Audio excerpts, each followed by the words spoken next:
हरि भक्तों के मल में है ये शिवाला।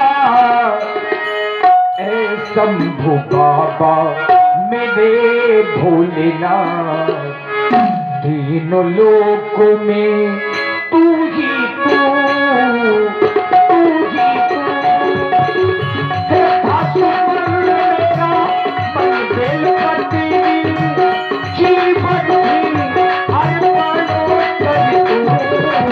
ऐ शंभु बाबा मेरे भोलेनाथ, तीनों लोकों में तू ही तू। ओम नमः शिवाय, ओम नमः शिवाय, ओम नमः शिवाय। नागेंद्र हाराय त्रिलोचनाय, भस्मांगे रागाय महेश्वराय, नित्याय शुद्धाय दिगंबराय, तस्मै नकाराय नमः शिवाय। ओम नमः शिवाय। सोहे बाम भाग में नगेश की कुमारी प्यारी, विहरत न्यारी गंग शीश पे सुखंद है। प्यालियों कपाल को विशाल गले डाले बाल, करत निहाल हाल काटी भो फंद है। आलंकेश ये सहुन रहत कलेश शेष, ध्यावते महेश जो हमेश शुभ कंद है। निपट उदासी अविनाशी गुण राशि जाके, परम प्रकाशी भाल राजय काल है। बमहर बमहर बमहर आनंद तुझे।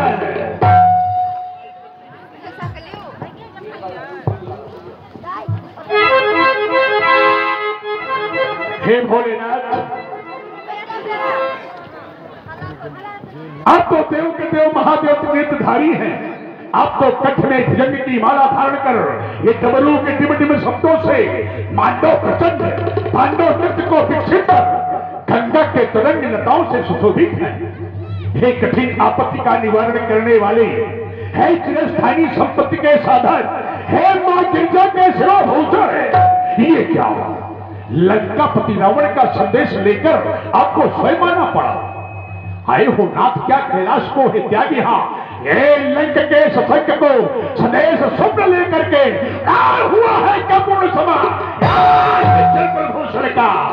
वो धाये जो धरा दे है मुक्तिदा तस्कत कीना था श्रवण मैं पिठ के बरबाणी को, वो प्रकटे खर नाश करन शक्ति संग मंदिर के।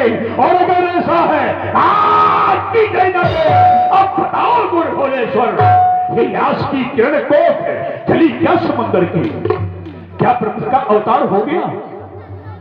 क्या प्रभु का साक्षात्कार होने वाला है?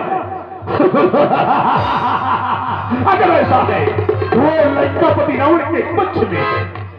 लेकिन हे शिवाजात, हे महाकाल, जिस समय आपका करता हो शंकर प्रलय कर मैं पूजन, उस समय आपके पूजन में सहसा क्यों पुष्टक आशुतोष आमोद अपरिचित अधर आज कुछ मेरी समझ में नहीं आ रहा। अरे ये क्या? ये रति दिपाश का चक्की विक्रमी मुंडमाली का खप्पर रथ सैनिक हो गया। नहीं तो ये क्या? ये शोणित शोषणा वासुमती वसुंधरा का कोई मूल रथ सैनिक होने के लिए तो नहीं बन रहा। ये मेरे एक ही संकेत पर शांति मुद्रा में खड़ी हो जाने वाली योगिनी आज बड़े हर्ष और उल्लास के साथ नाच करते हुए दसों दिशाओं में विचरने का साधारण धारण कर रही है। हे शिवाकांत, हे महाकाल, ये कैसा स्वर? ये प्रलयकारी स्वर कौन कह रहा है सावधान? अरे कौन कह रहा है सावधान? अरे सावधान करने वाले कायर पहले तो खुद सावधान क्यों नहीं होता? खुदा वही कोई सावधान। सावधान सावधान हो सावधान। खबर में किसने गाया? ऋषि बन रही किधर? किसने लड़का तिगुल बनाया? लंकापति को ललकार रहा। अरे वो कायर लंकापति को ललकार अहंकार छोड़ता जोरों की, उसको खौफ नहीं कुछ उनका, कमनी मत है सुनों की, वो कायर कहता है समझ खिले मिथिला में, अरे कहता है समझ खिले मिथिला में, मुक्ति क्या मेरी सावधान मुझको करता, आता न समझ में कुछ मेरी। जो रावण निराला प्रांगण का प्रवीण ठीक है, जिसने अपने भुजाओं के बल से जम्बू वृक्ष सरबल पुष्कोज सात पुष्कर आज सात्विकों के सहित गुरु हरिभार किलावर्त रम्यक हिरण्यकुर के पुरुष के तुमन और भद्रास आज 9 खंडों पर विजय प्राप्त की है। वो लंका पतिनाओं को चुनौती देने वाला आज कौन है वो माई कलाल, आज किसकी मैया ने पीट दिया है, कौन है वो? ये रणघोष बजाने वाला, ये गुंज उठा के उस शांत गगन में यार रणघोष की डाला है धरती पर भीष्मगढ़ की द्वारा, ये राजनीति के अंगारों पर जल्दी क्यों रंगी चिताए, ये रौद्र ही जल छाती को हृदयहीन गुणहीन कराए, या कि राहु ने या युग पर वक्त दृष्टि है डाला, ये सक रही है क्यों धरती पर भीष्मगढ़ की द्वारा। हे शिवाकांत, हे महाकाल, हे भोलेश्वर, क्या ओम नमः शिवाय। विदित हुआ, मैं समझ गया मम जीवन में जो घटना घटने वाली है, ये इतिहास के पन्नों पन्नों पर वो गाथा लिखने वाली है। कर रही गुप्त झनकारे सब अरिमर्दन आया धरनी पर, कहता कोई स्वर्ण प्रदेशों में वो मधुसूदन आया धरनी पर, इस प्रकट नदी का संचालक सर्वेश्वर आया धरनी पर, टंकार सुनाकर सारंग की सारंग आया धरनी पर। मुझे क्या करना होगा? हो सावधान लंकापति रावण, इस मान रहे उद्गारों का। उद्गार मेरे क्या है? मुक्ति, लेकिन ये किसी से खुलने न पाए, नहीं भेद प्रकट होने पावे तेरे उन उच्च विचारों का। उच्च विचार क्या है? सकुटुंब मुक्ति। और मुक्ति देने वाला कौन है? मुक्तिदा मिलेगा कहां? श्रीरथ के द्वारा विश्वमैत्री अधिवेशन, जहां सभी लोगों की महाशक्तियों का आगमन हुआ है, वहां पर मेरे मुक्तिदा का भी आगमन हुआ है। जाऊंगा, मुक्तिदा के दर्शन करूंगा, लंका के लिए आमंत्रित करूंगा। अगर उसने मेरा निमंत्रण स्वीकार कर लिया और उसका मेरा सामना हुआ, आदान प्रदान हुआ जग में, तो मैं नया इतिहास रचा दूंगा। अरे उस भगवान कहाने वाले को उल्टा नाम डालूंगा। देखो तुम कैसा है भगवान। चलता हूं मिथिलेश नगर। हर हर महादेव, हर हर महादेव, हर हर महादेव।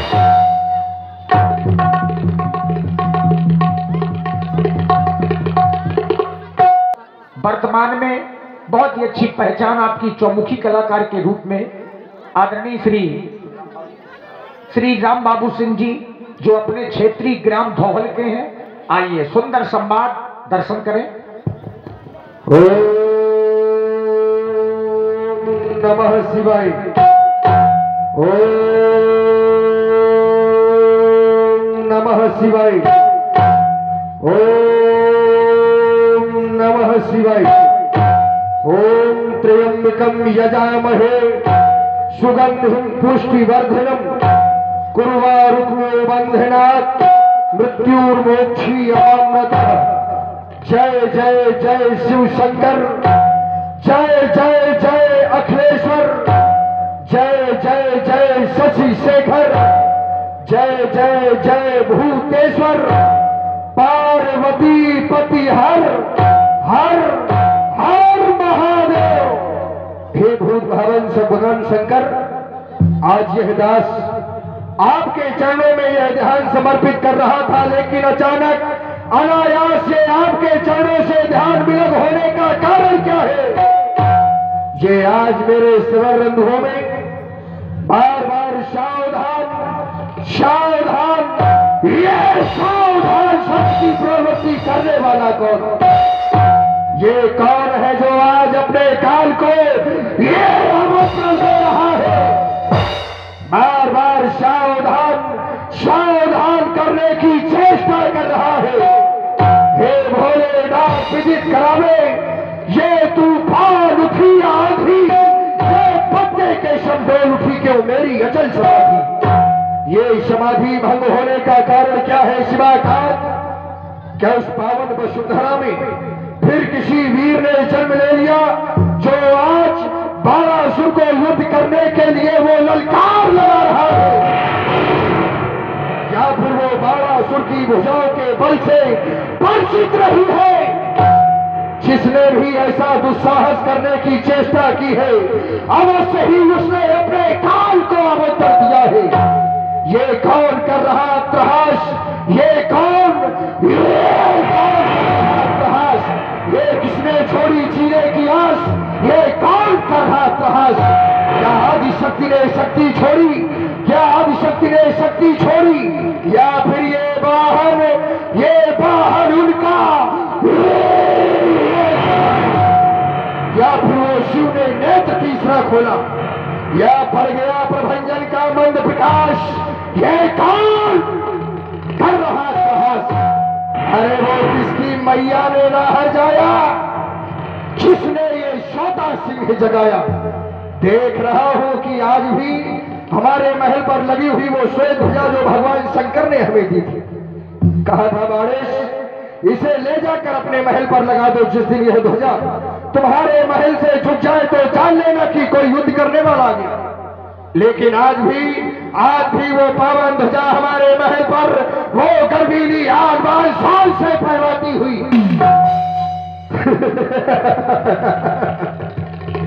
तो ये क्या फिर कोई माया आज बाणासुर के हृदय को विचलित करने की चेष्टा कर रही है?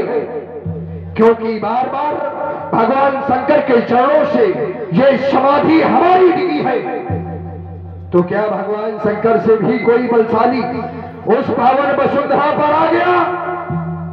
यदि ऐसा है शिवाकांत, तो आज ये दसों दिशाओं के दिग्गज कच्छप महपाल ये सभी वायुमंडल में अपने अपने विमानों पर आरूढ़ होकर ये अत्यंत भ्रमण क्यों कर है?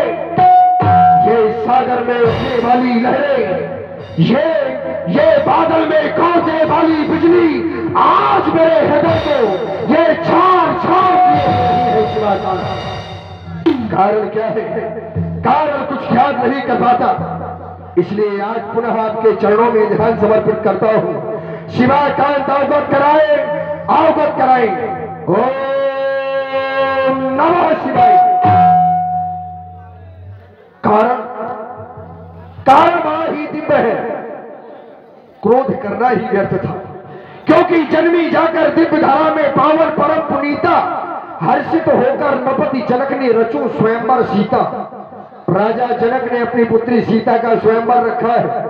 स्वयंवर में देश देशांतर के राजा महपाल, क्यों नहीं राजा जनक है ज्ञानी, और ज्ञानी के द्वारा ऐसे कार्य को किया जा रहा है जिसमें संसार का कल्याण है। और आप है हमारे पुष्पेंद्र जी पालिस वाले और राम कहलाने वाले नीलकंठ। आज आपने अवगत करवाया है राजा जनक हमारा गुरुबंधु है, तो सहयोग की भावना लेकर हमें भी पहुंचना चाहिए। लेकिन ये कौन पुष्पक विमान में आरूढ़? क्या लंका का राजा रावण अवश्य ही आज ये मिथिला की ओर प्रस्थान करेगा, क्योंकि खूब जानता हूं इसको। जिस जगह आज ये जाएगा मत में मतवाला रावण है, सो मनमानी कर दिखलाएगा। लेकिन हो जा सावधान, जब तक ये पाताल निवासी जिंदा है तो मनमानी ना करने पाएगा। बस करो प्रस्थान मिथिला को, यही आज्ञा पुरारी की, न दूंगा कभी भी सुआयस उस गंगधारी की। चलता हूं, मिथिला की ओर प्रस्थान करना चाहिए। पुनः आपके चरणों में ध्यान अर्पित करके आपकी दी हुई माला के माध्यम से मिथिला की ओर प्रस्थान करता हूं। विश्राम।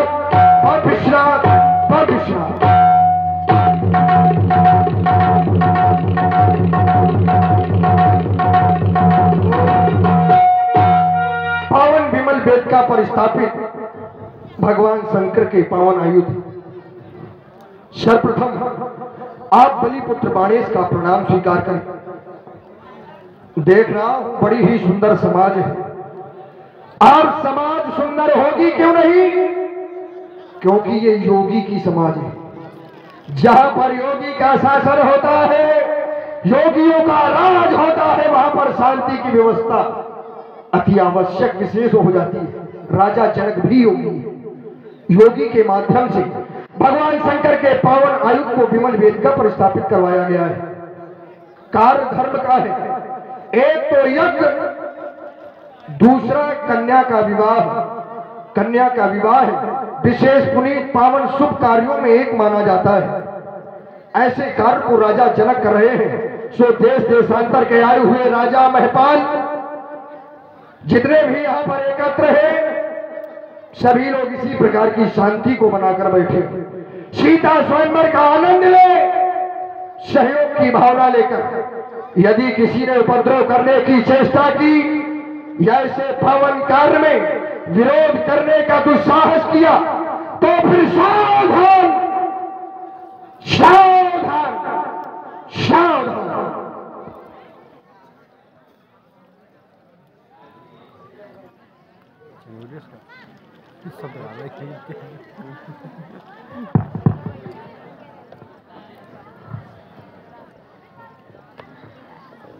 पहुंच गया मैं मिथिला। देख रहा हूं कि मिथिला की समाज और मिथिला की सजावट। जब मैं लंका में होता हूं, हर पल घर घर विचार करता हूं, लंकापति रावण की जैसी राजधानी किसी भी नेपाल की नहीं होगी। लेकिन मैं देख रहा हूं, जब से मैंने मिथिला की छटा को देखा, खुद की राजधानी की छटा फीकी लगने लगी। कैसे? ये कितने सुंदर साजे हैं समाज साज, बहुत सुंदर। यहां मंजू ऋतुराजों के झकोरे छटा छाए हैं। ये झंडियां झमक झमक धाम धाम कर लहराती, और ये यहां तरल तरंगित तनों में तने भाए हैं। इधर बैठी धूपों की ये पंक्तियां विराजमान, और उधर मुनीश्वरों के झुंड दिखलाते हैं, और इधर होता है सरगमों का सुरीला मेल, जहां गौरवीय गायक सुगायन सुनाते हैं।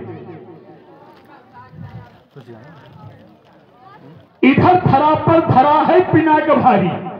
ये शोर करने वाले सावधान, असुर समुदाय बैठ हर्षाते हैं।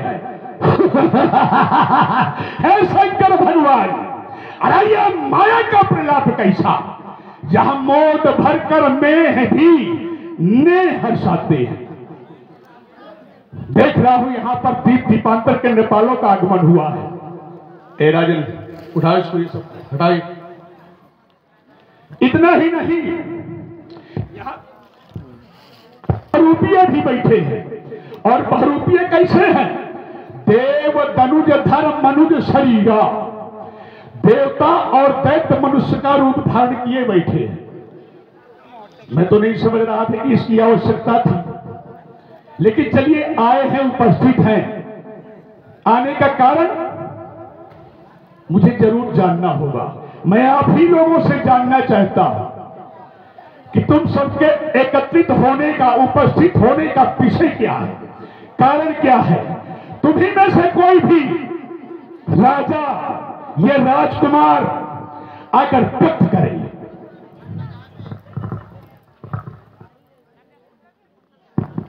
बहुत सुंदर सुंदर समाज में अच्छे व्यक्तियों का बोलना सदैव अच्छा लगता है, और जो अच्छा नहीं होता है, अच्छा बोलने का प्रयास करता है, लोग उसे भी सुनते हैं।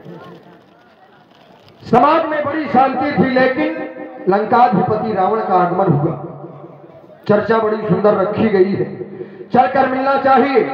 कंचन नगरी के सम्राट वेदाध्यायी कुलभूषण श्री दशानंद जी मिथिला में आज एकानन में आपका आगमन, हृदय से प्रसन्नता हुई।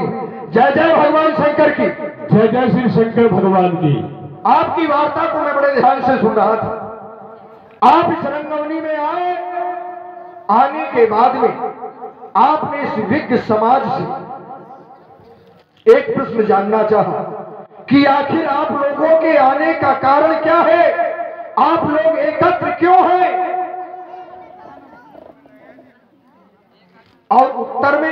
कह रहे हैं कोई भी बता दे। यद्यपि यहां पर हमारा जहां तक मानना है तो ये सभी सुनकर आए हैं। और सुना क्या है? राजा जनक का प्रण। प्रण में क्या है? सीता का स्वयंवर। यहां पर दो कार्य हो जाते हैं, एक सीता का स्वयंवर और दूसरा धनुष यज्ञ। धनुष का भी खंडन होना है तभी सीता का स्वयंवर होगा। तो ऐसे कार्य को जो राजा जनक ने प्रण ठाना है, प्रण को सुनकर ये सभी आए हैं, हम भी आए हैं। यदि आप हमारी बात से संतुष्ट हो। महाशय, मैं चाहता हूं थोड़े थोड़े दो दो शब्दों में बातें हों। क्या कहा? पहला कार्य है सीता का स्वयंवर। मैं तो विचार करता हूं कि स्वयंवर तो हो चुका है। ये एक प्रमाण है। नक सिख देख राम कै शोभा, सुमिर पितापन मन अति क्षोभा, आह तात दारुण हठ ठानी, समझत नहीं कछु लाभ नहानी। सीता ने तो स्वीकार कर लिया है किसी को, तो स्वयंवर तो शेष ही नहीं रह गया। दूसरी बात, यज्ञ। यज्ञ 3 प्रकार के होते हैं, लोकाग्नि यज्ञ, सौहाग्नि यज्ञ और ग्रहाग्नि यज्ञ। इन्हीं तीनों यज्ञों में अलग अलग शाखाएं होती हैं। बहुत सारे यज्ञ बना ले जाओ, चाहे वो विष्णु महायज्ञ हो, चाहे सप्तचंडी हो, चाहे पुत्र यज्ञ हो, चाहे भूत यज्ञ हो, सभी इन्हीं की शाखाएं हैं। लेकिन विचार करता हूं कि यज्ञ हो रहा है कौन सा यज्ञ? तो धनुष यज्ञ। और धनुष किसका है? भगवान भोलेनाथ का है। तो एक बात बताओ, जिसकी संपत्ति है उसको भी तो जगह चाहिए। अरे जो संपत्ति का मालिक है, तो अगर यज्ञ का लाभ मिले तो केवल भगवान शंकर को मिले तो यज्ञ संपन्न हो, अच्छी लगती है, सब कुछ सही है। और अगर ऐसा नहीं हो रहा है तो क्यों नहीं हो रहा है? बड़ी सुंदर चर्चा कह रहे हैं। सीता का स्वयंवर तो हो चुका है, तो ये कोई नई बात थोड़ी आप बता रहे हैं। ये बात राजा जनक भी जानते हैं। राजा जनक ये भी जानते हैं कि धनुष कौन तोड़ेगा। राजा जनक नहीं, यहां तक कि जो विशेष ज्ञानी है वो सब जान गए हैं और सबने स्वीकार कर लिया है। लेकिन ज्ञानियों की एक समस्या सदैव से रही है। ज्ञानियों की एक समस्या सदैव से रही है कि जान लेते हैं, लेकिन जब तक देखते नहीं है वो मानते नहीं है। जान तो लेते हैं, राजा जनक ने भी जान लिया है, और जब जान लिया है तो उसका क्रम भी शुरू है। राजा जनक ने जान लिया कि धनुष कौन तोड़ेगा, सीता के साथ विवाह किसका हो गया। लेकिन राजा जनक मानते नहीं है। जैसे एक ज्ञानी ने पहले भी जाना था, तब मुनिवर मन कीन विचारा, प्रभु अवतरो हरण महिभारा। ये हो गया जानना, इसे कहते हैं जानना। जान लिया, जानने के बाद में अभी माना नहीं है। माना कब? तब प्रभु निज नाथै चीन्ही और विद्या निधि कहूं विद्या। जब कुछ किया गया तब उन्हें स्वीकार किया गया। यद्यपि देखिए, जान कब लिया गया था और माना कब जा रहा है। तो राजा जनक ने भी जान लिया है कि नहीं विलोकत अति अनुरागा, बरबस ब्रह्म सुख मन त्यागा। जिसको देखकर ब्रह्म सुख छूट जाए, और राजा जनक जैसा ज्ञानी, जिसके ज्ञान के लिए कहा जाता है जासु ज्ञान रवि भाव निशिनासा। विशेष ज्ञानियों में एक राजा जनक जान चुके हैं लेकिन मान नहीं रहे हैं। और जो विशेष थे मिथिला में, जैसे नारियां, पुर नर नारी, यहां पर सब ज्ञानी हैं। उन ज्ञानियों ने भी जान लिया तो क्रम भी शुरू कर दिया। कोई दूल्हा बना रहा है, कोई दुल्हन बना रहा है। ये एक विज्ञ समाज के लक्षण है। जान लिया है लेकिन माना कब जाएगा? जब कुछ किया जाएगा। ये ज्ञानियों की ये जिज्ञासु भाव है, विश्वास नहीं है। और देखिए, जो साक्षात सन्मुख की जो बात नहीं मानता वो स्वप्न की कौन मानेगा। विश्वास में जिज्ञासा में कुछ तो फर्क है, अंतर है कि नहीं है। ये जिज्ञास भाव है।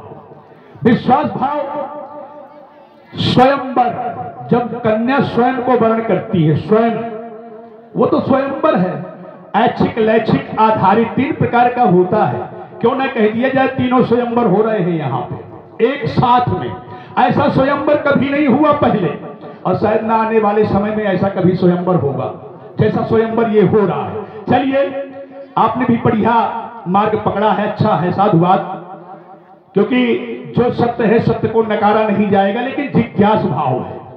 चलिए, अब रही बात, एक बात और मैं रखे दे रहा हूं इसी में, क्योंकि मैंने आपकी बात काट दी है। बात ये रखे दे रहा हूं मैं कि जो धनुष को तोड़ेगा, बहुत अच्छी बात है, ध्यान से सुनना इस चीज को, जो धनुष को तोड़ेगा वो मेरी बराबरी का होगा, मेरी समकोट का होगा। मैं महाशय जी से चाहूंगा इसको सिद्ध करो कि कैसे होगा मेरी बराबरी का हो। जो धनुष को भगवान भोलेनाथ के पिनाक को तोड़ेगा वो लंकापति रावण के बराबर का होगा। अब ले, तुम कह रहे हो लंकापति रावण के बराबर का होगा, हम सिद्ध करें, मतलब आपकी बात का समर्थन करें हम? ऐसा तो कभी हो ही नहीं सकता। तुम कह रहे हो आपके बराबरी का होगा, और हम कह रहे हैं कि तुम उनसे आधे ना होगे जो धनुष तोड़ेगा। तुम बराबरी की बात कर रहे हो। अरे तो कुछ तो सिद्ध करो। हाँ, ये बात, ये जिनका धनुष है कौन? भगवान शंकर, वो स्वयं जाकर, जिनके तुम जाके चरण छूते हो वो स्वयं चरण छूना चाहते हैं। ऐसा विशेष है या ऐसा विशेष होगा ये धनुष तोड़ने वाला, क्योंकि ये धनुष कोई साधारण नहीं है, और न सीता साधारण है, और न साधारण राजा जनक है, ये तीनों असाधारण है। यदि धनुष तोड़ने वाला भी साधारण नहीं होगा। अच्छा, धनुष ब्राह्मण की अस्थियों का बना, इस बात को मानते हो? बिल्कुल मानते हैं। ये बात को मानते हो कि सजीव है? मैंने अपने जीवन में क्या किया? द्विज भोजन मक होम सराधा, जहां ब्राह्मणों का भोजन कराया जा रहा हो, यज्ञ हो रहे हो, होम हो रहे हो, तीन महु जाए करो तुम बाधा, वहां जाकर के बाधा फैलाओ। और जब धनुष तोड़ने वाला होगा, ब्राह्मण के प्राण इसमें टिके हैं, क्या वही कार्रवाई वो नहीं कर रहा? अगर ना कर रहा हो तो नकार दो, मैं तो वो काम नहीं कर रहा हूं। अब देखो, ये ना बताओ, ये बताने की आवश्यकता नहीं है। तुम कह रहे हो जो रावण करता है धनुष तोड़ने के बाद में वही कार्य वो कर रहा है। अरे जो धनुष तोड़ेगा उसका मारना भी भला और बचाना भी भला, वो जिसको मार देते हैं उसका भी भला हो जाता है। दीन जानते ही निज पद दीनहा, यद्यपि कार्य क्या हुआ उसके साथ, उसको मारा गया लेकिन फिर भी उसका कल्याण हुआ। अच्छा, रावण के मारने के बाद किसी का कल्याण हुआ हो तो बताओ? ये बात तुम कह रहे हो? ये बात हम कह रहे हैं। तुम्हारी सोच है ये भाई। यदि रावण, अगर तुम्हारी सोच हो तो देखिए, मेरे लक्ष्य संस्कृत का कोई अनुयायी यहाँ उपस्थित हो, देव और धनुष माने इन्हीं के वंशावली वाले यहाँ पर उपस्थित हैं। अगर ये कार्य वो पहले से करते आए हो जिसका जिक्र तुम कर रहे हो तो तुम करो। पहले इनको मना कर लेते कि ये सब मनुष्य का रूप धारण किए यहाँ क्यों बैठे हैं, लेकिन ये कार्यवाही तुम नहीं कर पाए, अब कर रहे हो। आज माला क्यों ना कह दूं, ये पाखंड वेश का परित्याग करके हमारे मार्ग पर आओ तो सुखी रहोगे। नहीं, बात ये नहीं है, तो ये ना कहो कि हमारी बराबरी होगी। क्यों नहीं होगी? ना, कैसे होगी आप बता दो। अरे ये तुम्हारी बात है कि जिसका देखे, इन्हीं के बचपन की एक बात आती है, बंधु सखा संग ले ही बोलाई, बन मृगया नित खेल ही जाई, पावन मृग मार ही जिए जानी, दिन प्रतन पहिन था वही आनी। फिर लिखने वाले ने कर धालियों लिखी, जे मृग राम बान के मारे, ते तनु तरी सुर लोग सिधारे। ये तुम्हारी बातें हैं, लिखने वाला पुजारी की बातें हैं। इस बात को मैं नहीं मानता। अब जो कुछ हूं तो मैं हूं, भगवान हूं तो मैं हूं। कहां तुम उल्टा सीधा जा रहे हो? ना मानने वाले तो अपने बाप को नहीं मानते, तो इसमें हमारी गलती थोड़ी। कैसे? लेकिन बुद्धिमान व्यक्ति वही है कि हकीकत को अपना लेना चाहिए, अच्छी बात को स्वीकार कर लेना चाहिए। यही एक अच्छे व्यक्ति का लक्षण होता है, जो सत्यता को स्वीकारता नहीं है, झूठ को ठुकराता नहीं है, वही तो तुम जैसा बनता है। और जिसने इतनी चीजें अपना ली तो तुम्हारे जैसे थोड़ी बनेगा, मेरे जैसे। क्योंकि मां नहीं मात, पिता नहीं देवा। एक मार्ग और दे देता हूं मैं, जो मेरे जैसा। तो फिर सुनो, मैं एक वही मार्ग दे देता हूं। देखो, अपने बल पौरुष पर मैं त्रैलोक जयी बन बैठा हूं, दुश्मन के संहार हेतु खुद महाकाल बन बैठा हूं। क्यों?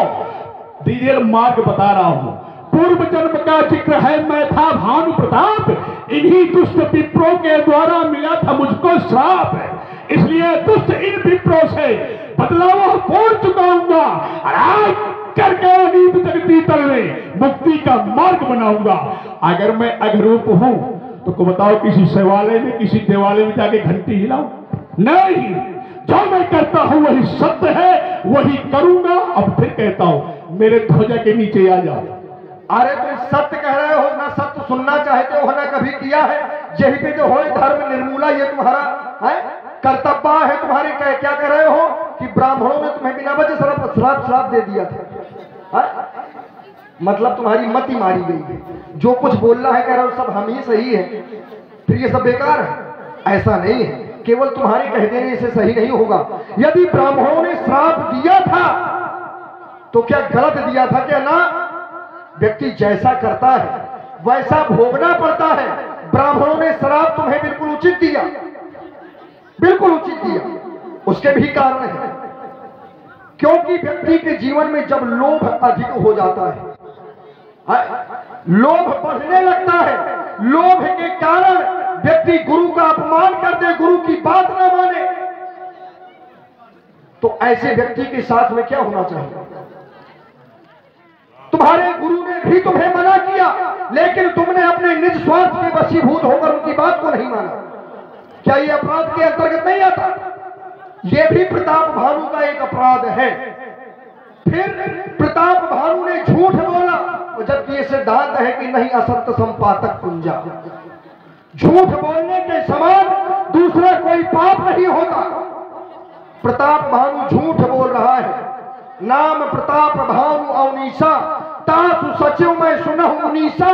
तो ये सब अपराध किए, ब्राह्मणों ने श्राप दिया, कह रहा कोई दोष नहीं। अभी चर्चा यहीं पर छोड़ दो, फिर आगे बढ़ाएंगे। हाँ, ऐसी यहीं पर छोड़ दो। सकल भुवन मंडल ते हिकाला, एक प्रताप भानु महिपाला। सभी जगह पर एक ही राजा था, और कैसा था?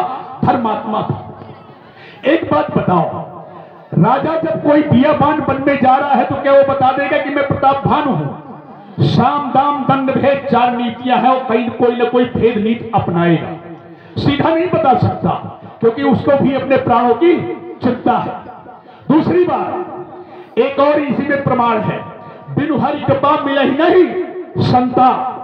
बिना उसकी कृपा के संतों का मिलन नहीं होता। यहां पर एक संत मिल गया, और जब संत मिल गया तो बताओ संत क्या करेगा?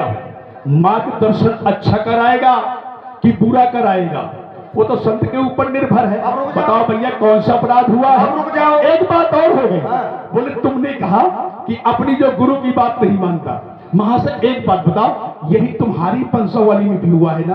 तो हमारी वंशावली में हुआ है तो भोगा तो है भाई, जिसने किया है उसको भोगना पड़ा है। क्या कर रहे हो?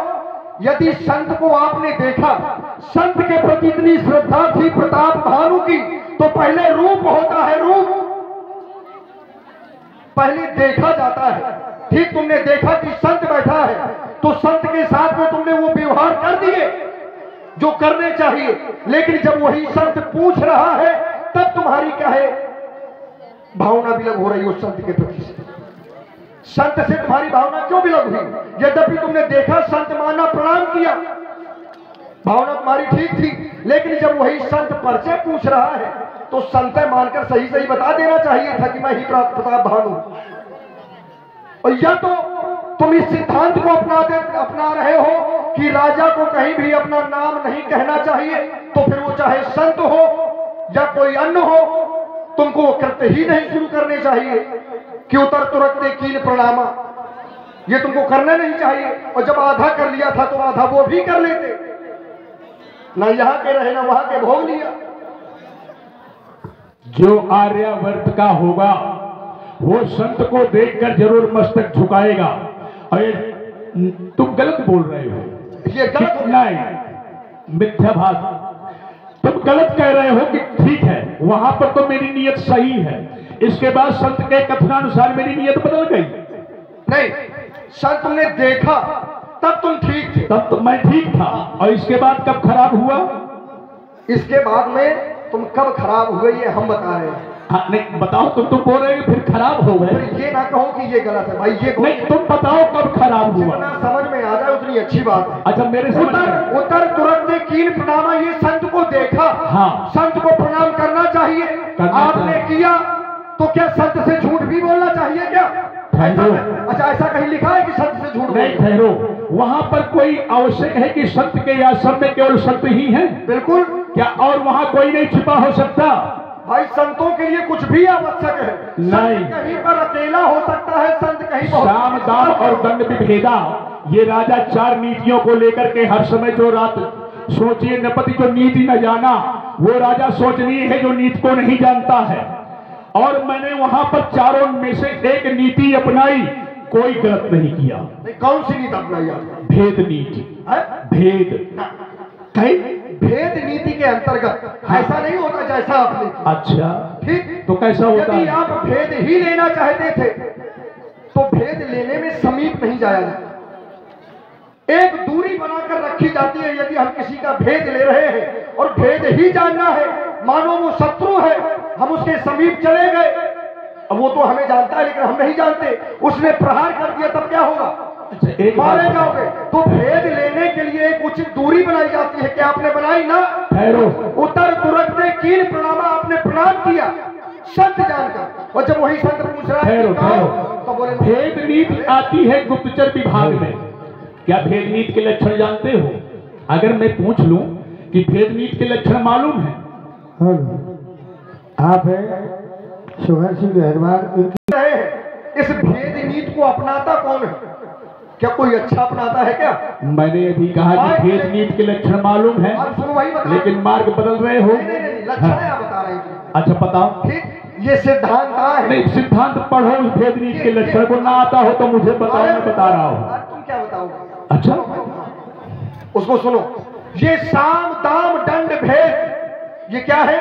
4 चीजें। उत्तम, व्यक्ति को पहले समझाना चाहिए, ठीक, तभी तो उसका नाम पहले है, अच्छी वाली नीति है। शाम माने पहले समझाना। शाम माने क्या होता है? समझाना। शाम माने समझाना।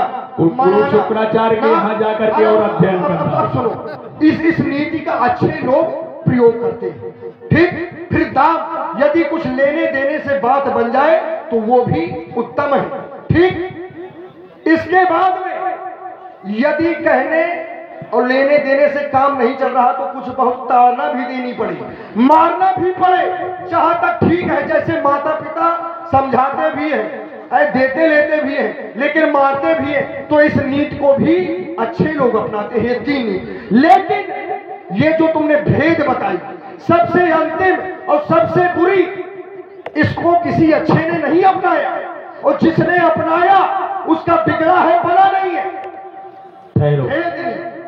अगर कोई बात, कोई आवश्यक नहीं है कि सारा सब कुछ मुझे ही आता हो कि तुम्हें ही आता। कोई चीज अगर जबरदस्ती की बात करोगे तो अच्छा नहीं लगता। देखिए, मेधावी वाक्य पटु प्राज्ञा परिचितो पलक्षिका धीरो यथार्थवादी एस भेदो विधीयते।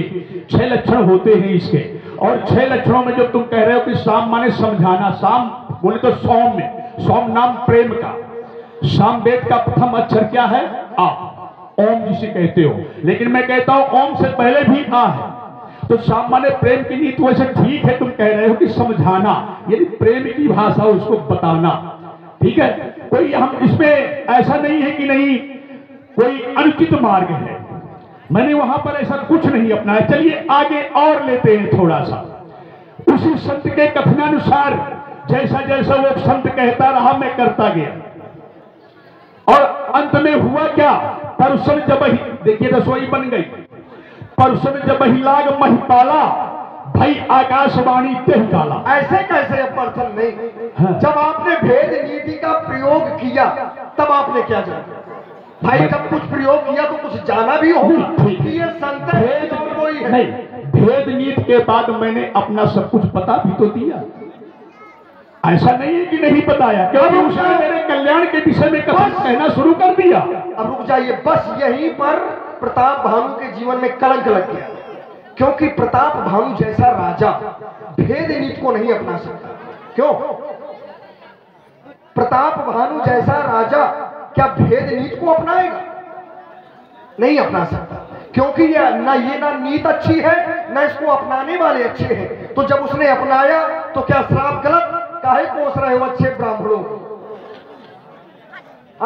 काहे कोसा जा रहा है भाई? करो तुम, अब हो गए और कोई? जैसा कह रहे हो सब कुछ हम ही है। जबरदस्ती की बाजा न बाजो, ऐसा नहीं है जैसा तुम कह रहे हो। जैसा बजाने उसको उठा करके खोलो और उसको अध्ययन करो, फिर चिंतन करो, तब समझ में आ जाएगा। जबरदस्ती का मार्ग न चुनो, क्योंकि अगर कोई प्रमाणित मार्ग होता है तो उचित लगता है, नहीं मिथ्याभास कोई मतलब नहीं है, क्योंकि आजकल सब लोग इसको पढ़ते हैं। नहीं तो क्या ये अप्रमाद? नहीं, ऐसा नहीं है जैसा तुम सोच रहे हो। इससे हमने कुछ अलग बताया नहीं। फिर देखिए, भेद मैंने पहले खुले शब्दों में बता दिया। राजा सीधा अपने नाम को नहीं बता सकता। इसके बाद जब राजा वहां का पूरा सब कुछ देख लेता है तो अपनी भेद को खोल भी सकता है, नहीं भी खोल सकता। राजा ने देखा कि ये संत जो है मेरा हमदर्द है, राजा ने अपनी नीति को खोल दिया। तो जबरदस्ती का नमाज मिथ्या भाषण अच्छा नहीं है। चलिए इस पर चर्चा करते हैं, क्योंकि मैं समझ गया जबरदस्ती की। अरे भाई देखो, ये ना कहो फिर, और इसका मतलब है कि तुम समझे नहीं पाए, या तो ये ना कहो। आपको चर्चा जहां करनी है, जबरदस्ती की बात है, लेकिन इसको आप ये नहीं कह सकते कि ऐसा नहीं। और यदि ऐसा कहेंगे तो आपको प्रमाणित करना पड़ेगा। गलत बात। अरे मैंने तो प्रमाण दे दिया, मैंने भेद की नीतियां पूछी। आपने कहा कि ब्राह्मणों ने निरपराध ही प्रताप भानु को दिया क्या श्राप? तो मैंने प्रताप भानु का दोष बताया, अपराध बताया। या तो आप उसको गलत करिए, और या तो ये कहो कि हमारे समझ में नहीं है। अब आप जहां चर्चा, मैंने भेद की नीतियां पूछी है। जब नीतियां अगर आपको आती होती तो उसी से सारा सारांश निकल जाता। तुम्हारे सामने भेद खोल के रख दिया। क्योंकि एक भेदी, कोई भी आप भी घर में देखते हो कि कोई छुपके कोई सुन रहा हो, वही तो भेदी है। जो सारा राज ले रहा है वही तो भेदी है, और सारा राज लेकर कहीं दे रहा है वही तो भेदी है। वहां पर मैंने सारा विवरण, सारा वृत्तांत सुन लिया, उस संत को देख लिया कि संत पक्षधर है मेरा। तो मैंने तो सोचा कि संत है, और संत की बाड़ी में मैं आ गया। कौन सा अपराध हुआ है मेरा वहां पे? जबरदस्ती का दोषी ठहरा रहे हो। अच्छा रुक जाओ, अब रुक जाओ, इस बात को भी छोड़ो। आज तक यदि किसी अच्छे संत ने जीव को माया की ओर प्रेरित किया हो तो बता दो। अगर तुमने संते माना था तो किसी अच्छे संत ने किसी अच्छे व्यक्ति को माया की ओर प्रेरित किया हो या माया की ओर अग्रसित किया हो तो बता दो। संत ने व्यक्ति को ज्ञान और वैराग्य ये तो सिखाया है, भक्ति के मार्ग तो बताए हैं, लेकिन क्या किसी संत ने ये कहा था कि यश इकट्ठा करो, वैभव इकट्ठा करो? ऐसा कोई कहता है? ऐसा एक गुरु तो बता सकता है। यदि राजा है तो गुरु का कर्तव्य बनता है कि उसके राज्य को बढ़ावे, उसके राज्य का उत्थान करवावे। उसके लिए धन की भी आवश्यकता होती है, बल की भी आवश्यकता होती है। लेकिन जहां पर एक संत की बात है तो संत के शब्द ये नहीं हो सकते कि आप माया को अपनाओ। संत ये कहता है कि माया को छोड़कर उस मायापति को अपनाओ। तो उस संत ने तुम्हें मायापति को छुड़ा रहा है, माया की ओर बुला रहा है, तुम विश्वास कर रहे हो, है? तो बताओ। ये तुम्हारी बात सार्थक हुई, आप बिल्कुल सही मार्ग में हो। पहले बिना मतलब में भेद में उलझे फंसे थे, महाराज ये है सार्थक बात। मार्ग पूरा सही है। अब एक नहीं, एक अपराध अगर प्रताप भानु का बनता है तो यहाँ पे, क्योंकि जो सत्य है शब्द को मैं स्वीकारने को तैयार हूं, क्योंकि मैं साक्षात नहीं हूं, अभिनय कर रहा हूं। तो एक उचित मार्ग जो तुम्हें, इसके लिए तुम्हें साधुवाद, और जो भेद के चक्कर में घूम रहे थे वो मिथ्या था। चलिए, बहुत साधुवाद, बहुत अच्छी बात बोली है आपने। और आगे की कहानी थोड़ा सा ले लो इसी के। उस संत के कथनानुसार प्रताप भानु सब कुछ मान गया, और मानने के बाद में रसोई बन गई। रसोई बन गई, राजा स्वयं परोसन जब लाग मही पाला, स्वयं परोसने लगा। भाई आकाशवाणी तही काला, उसी समय आकाशवाणी हुई, क्या? उठहु ब्रंद निज निज ग्रह जाहू, है बड़ी हानि अन्न जन खाहू। ब्राह्मणों उठो, अपने अपने घर को चले जाओ, क्योंकि जिस भोजन को कर रहे हो उसको खाने में बहुत क्षति है। क्योंकि भाई रसोई भूषण मासु, रसोई में ब्राह्मणों का मांस मिला है। विविध मृगन कर आमिख राधा, तिनमहु विप्र मांस कछु साधा। इसलिए उठो उपरंद निज गह जाहू, है बड़ी हानि अन्न जन खाहू। तो ब्राह्मण उठे और श्राप दे दिया, हो निशाचर जाए तुम मोर सहित परिवार। और जब श्राप दे दिया तो देखिए दूसरी आकाशवाणी हुई, विप्रहु श्राप विचार न दीन्हा, नहीं अपराध भूप कछु कीन्हा। ये असली आकाशवाणी है। बताओ इसमें दोषी ठहराओ, ठहरा दोगे अगर अच्छी बुद्धि का प्रकाश करोगे तो ठहर जाओगे। नहीं, ब्राह्मणों ने श्राप दे दिया, आखिर अपराध कौन सा नहीं था वहां पे? अपराध हो जाना और अपराध का आभास न होना, ये दोनों अपराध की श्रेणियों में होती है। जैसे हमारे घर में कोई अपराध हो रहा है और हमें जानकारी नहीं है, तो इसका मतलब ये नहीं है कि उसका दंड आपको नहीं मिलेगा। उसका दंड आपको भोगना पड़ेगा, यद्यपि आपको जानकारी हो चाहे ना हो, क्योंकि वो स्थान आपका है। राजा को आभास नहीं था, लेकिन राजा के होते हुए, राजा के सानिध्य में, राजा के द्वारा किए गए कार्य के माध्यम से अपराध हो रहा है। केवल इतना अपराध तो हो रहा है, लेकिन राजा को यह आभास नहीं है, तो क्या उसका दंड नहीं मिलेगा? विचार करिए। अपराध हमारे घर में हो, ठीक, और हमें जानकारी ना हो, तो उसका दंड भी भोगना पड़ता है, क्योंकि वो अपराध हमारे घर में हो रहा है। हमने अपने गृह का निरीक्षण नहीं किया। यदि हमने अपने घर को अच्छे से देखा होता, कार्य में तन्मयता संलग्न की होती, तो शायद उस कार्य को इतनी, ये दोष है, इसको स्वीकार कर। अच्छा, मैं इसको स्वीकार करूं। राजा का कोई सेवक, कोई मंत्री, कोई कुटुंबी अगर इस अपराध में कोई शामिल हो तो एक अर्धाली पढ़ो। अरे भाई, आपके घर में भूत प्रेत रह रहे हैं, वो क्या कर रहे हैं आप जान रहे हो क्या? और तभी जानोगे जब कोई ऐसा कारण से अकारण घटना बन जाएगी, तभी तो समझ पाओगे। यहां पर सब कुछ माया के बल हो रहा है। मेरा ना कोई मंत्री है, ना कोई सेवक है, ना मेरे कोई परिवार का उसमें संलग्न है, तो किस चीज का अपराधी हूं? अपराधी अभी नहीं घोषित कर पाए, और साफ करो। अरे और साफ ना करो। क्या राजा स्वयं रसोई बना रहा था क्या? है? राजा स्वयं रसोई बना रहा था क्या वहां बैठ के? राजा रसोई बना रहा था वहां ना? राजा रसोई नहीं बना रहा था, राजा ने रसोई बनवाई थी। किसके द्वारा? सेवकों के द्वारा।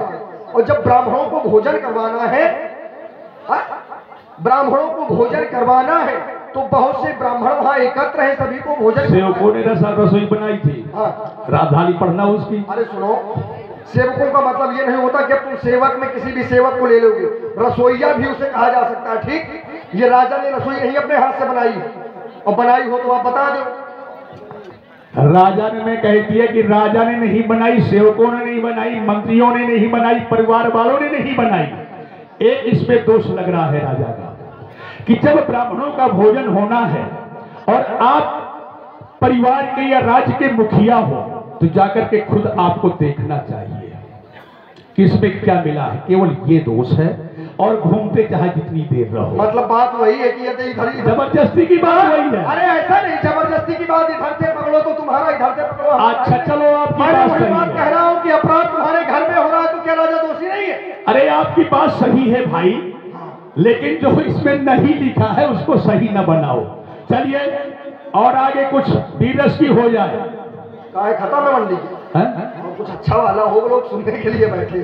चलो, यदि आप यही चाहते हैं तो बिल्कुल, सीता का स्वयंवर हो रहा है, इसमें उपद्रव ना करो। ये बात सही है, या तो भाग ले या फिर भाग ले। धनुष को आप देख के मैं बोल दिया कि धीरज की हो जाए। हाँ, धनुष रखा है, या तो यहाँ भाग लो, हाँ, यहाँ से भाग ले जी, बस दो ही काम होने चाहिए। मणिपुर की तरफ, गहरौली की तरफ। तो बताओ, ये गंधर्व लोग रावण को कह रहे हैं कि भाग ली। अरे जबकि ये वही रावण है कि रावण आवत सुनत सकोह देवता भाग जाते थे। ठहरो, और गंधर्व मैंने मणिपुर कहा तो कौन सा अपराध कह दिया भाई? अरे आपकी बात नहीं है भाई। अरे आ से तो निकालो, उसका कहरौली कह दिया तो उसका अर्थ तो निकालो। अरे आपकी बातें नहीं है भाई, बिना मैंने कोई अनावश्यक बात नहीं कही। चलिए गर्म करते हैं थोड़ा सा।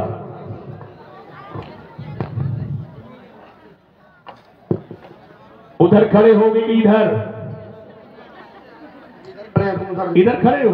चलो भैया मैं निकला जा रहा हूं बाहर, क्योंकि धनुष को टोकने के लिए तो मुझे रोकना मुझे आए, भागने वाले थोड़ी।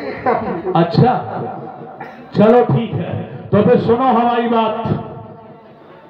ये भगवान भोलेनाथ का पिनाक है, इसका खंडन नहीं होगा, ये नहीं तोड़ा जाएगा। आज तुम अगर राजाओं के पक्ष में आए, तुम्हारा सुर तेरी क्या है विषाद।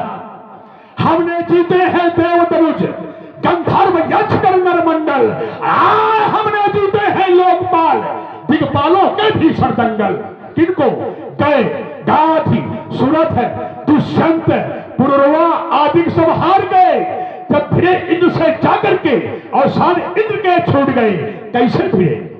था सुरपद से संग्राम हुआ, चल पड़े रक्त के फव्वारे, तब चिक्कार दंत ऐरावत ने वक्षस्थल पर मेरे मारे। उस मतवाले गज के दांतों के थे अग्रभाग सुर टूट गए प्रमाण है।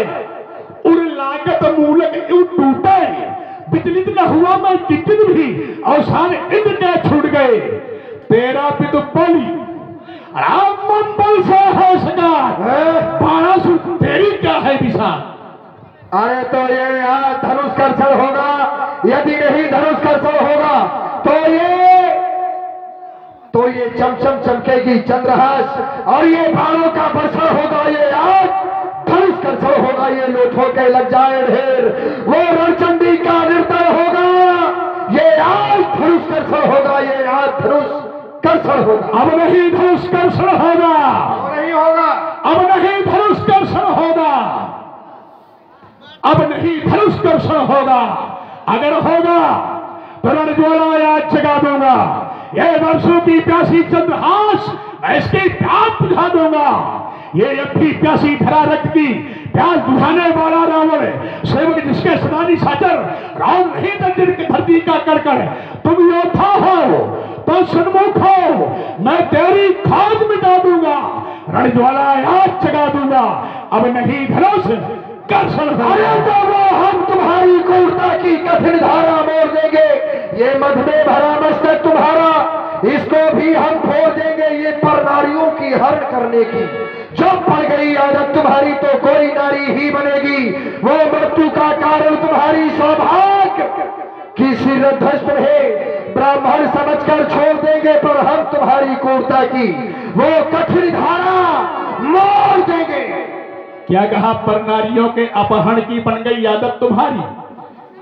मेरी उसमें गलती कुछ नहीं है। पर दारा पमर सित्वम परार्थे च लोलुता, स्वाध्यायम त्र्यंबकम भक्ति राक्षसोयम धर्मा, उसकी विधि है। हत्वा छित्वा च भित्वा रोदंति को संतिग्रहात, प्रसह्य कन्या हरणो राक्षसः विधि उच्यते। सुन, यह जीवन है संग्राम, यहाँ पर टिकते हैं पानी वाले, पानी खो देने वालों का कभी ऊपर। क्या कहा? हम तुम्हारी क्रूरता की कठिन धारा मोड़ देंगे, पानी खो देने वालों का कभी ऊपर माथ नहीं उठता, पानी से सूर्य के बाण सुर ले मस्तक काट नहीं सकता। किसी एक ने लिख दिया है, याते पानी राखिए बिन पानी सब सोन, अब पानी गए न उबरे मोती मानस चून। पानी की चाहत है तो चातक पाले, यह जीवन है संग्राम, यहाँ पर टिकते हैं पानी वाले। पानी की शिक्षा पानी है तो पानी बनकर आओ तुम, कुछ श्रवण करो कुछ मनन करो, पानी नयन कथाओ तुम। यस प्यार से हो तो पानी मांगो, फिर मेरा पानी अजमाओ तुम। अगर शून्य हो गए हो पानी से तो मिथिला से भग जाओ तुम, अन्यथा कंटकों के बदले यहाँ पाओगे निश्चित भाले। यह जीवन है संग्राम, यहाँ पर टिकते हैं पानी वाले। पानी वाले कह रहे हैं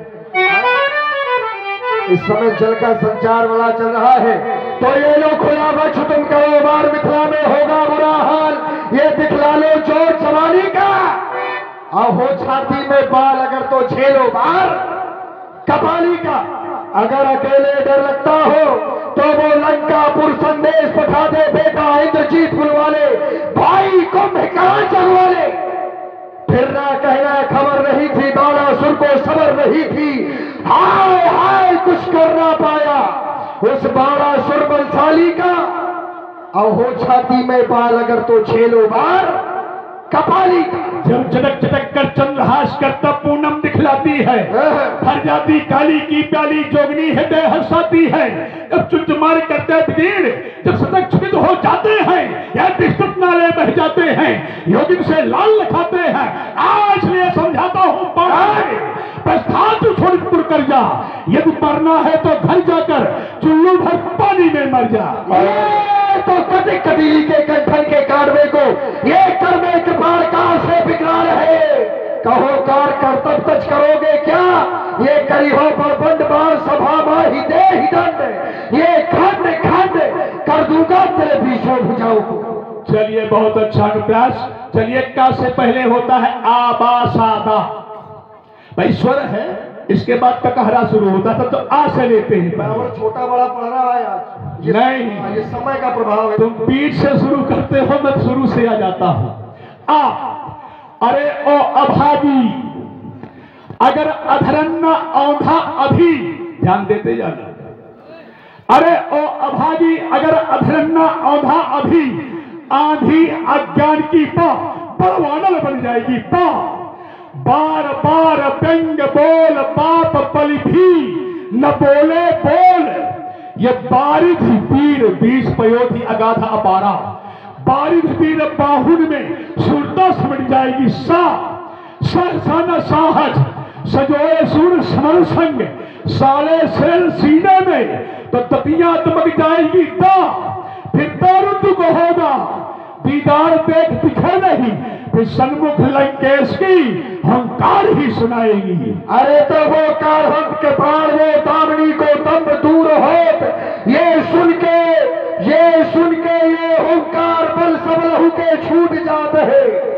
ये धावत मृग देखे ये मारता हूं न जात, ये कारहंत के प्राण दामनी को दम्ब दूर होत, ये कौन वीर गिर पर गिरीश गिरजा पति बताते हैं। इसलिए रसायन बस मिथिला में जो तुम चेष्टा लेकर आए थे, यहाँ पर समय का भोजन कर रहे हो, समय को बर्बाद कर रहे हो। नहीं अभी बर्बाद, चलो यहाँ से निकल चलो मिथिला के बाहर। एक बार सभी भगवान शंकर के अनंत प्रेमी सभी लोग बड़ी प्रेम से भगवान शंकर सुनो सुनो सुनो सुनो जय घोष करो, बोलो श्री शंकर भगवान की जय जय हो। हाँ, इतना जल्दी न भागो, हमारी भी सुन लो। सुनो, क्या सुनाओ? तुम मेरी समकोट की योद्धा हो, मैं चाहता हूं कि हम दोनों सयुग हैं। भगवान भोलेनाथ का पिनाक सयुग है, राजा जनक सयुग है। हमें भ्रातृत्व प्रेम होना चाहिए। भ्रातृत्व प्रेम के लिए सिद्धांतकारों ने लिख दिया है, आतुरे दर्शने प्राप्ते दुर्भिक्षे शत्रु संकटे राजद्वारे स्मशाने चाहिए स्त्री सत्य बांधवा।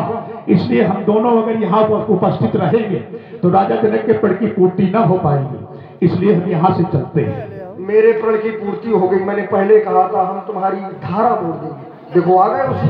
अब चलते हैं। बोले शंकर भगवान